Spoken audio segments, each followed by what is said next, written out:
नमस्कार तपाईहरुलाई हाम्रो कुँवर किचनमा स्वागत छ। हामी यो च्यानलमा घरमै बसेर मिठा मिठा परिकारहरू कसरी बनाउने भनेर देखाउने छौं। आशा छ यो भिडियो तपाईहरुलाई मन पर्छ होला। यदि हजुरहरुलाई यो रेसिपी मन पर्छ भने कृपया लाइक, शेयर अनि सब्स्क्राइब गर्न नभुल्नु होला।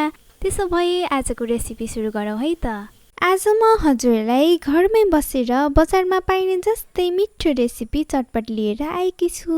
हजुरहरुलाई चटपट त एकदमै मन पर्छ होला। यो रेसिपी नेपालको एकदमै फेमस स्ट्रीट फूड हो। हजुरहरुलाई लाग्न सक्छ घरमै बनाउँदा बजारमा जस्तो चटपट बनाउन सकिदैन, किनकि बजारमा धेरै सामग्रीहरू राखेर बनाउने गर्छन्। हामी यस्तो सोच्ने गर्छौं, तर घरमै भएका थोरै सामग्रीबाट यसरी चटपट बनाउनुहोस्, एकदमै बजारमा पाइने जस्तै मिठो टेस्ट आउँछ। ल अब चटपट बनाउनेतिर लागौं है त। चटपट बनाउनको लागि मैले सम्पूर्ण सामग्रीहरू तयार पारेर राखेको छु।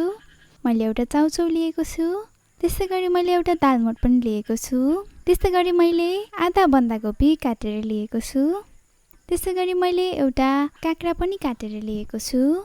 त्यसपछि मैले दुईवटा आलु उसिनेर राखेको थिएँ, त्यसलाई पनि म काटेर यसरी राख्छु। त्यसैगरी मैले दुईवटा सानो प्याज काटेर लिएको छु, त्यसैगरी मैले खुर्सानी लिएको छु, त्यसैगरी मैले दुईवटा गाजर पनि काटेर राखेको छु, त्यसैगरी मैले नुन लिएको छु, त्यसैगरी थोरै चना पनि लिएको छु, त्यसैगरी मैले चटपट मिठो बनाउनको लागि मसला तयार पारेर राखेको छु। यो मसला बनाउनको लागि मैले थोरै तेल तताएर जिरा, सौफ, ज्वानो, खुर्सानी अनि लसुन फ्राई गरेर सिलौटोमा पिसेर लिएको छु। हजुरले मिक्सरमा पनि पिस्न सक्नुहुन्छ।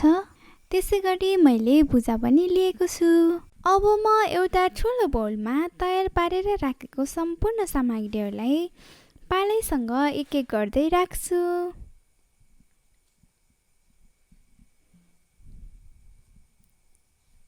अब यसलाई राम्रोसँग मिक्स गर्छु।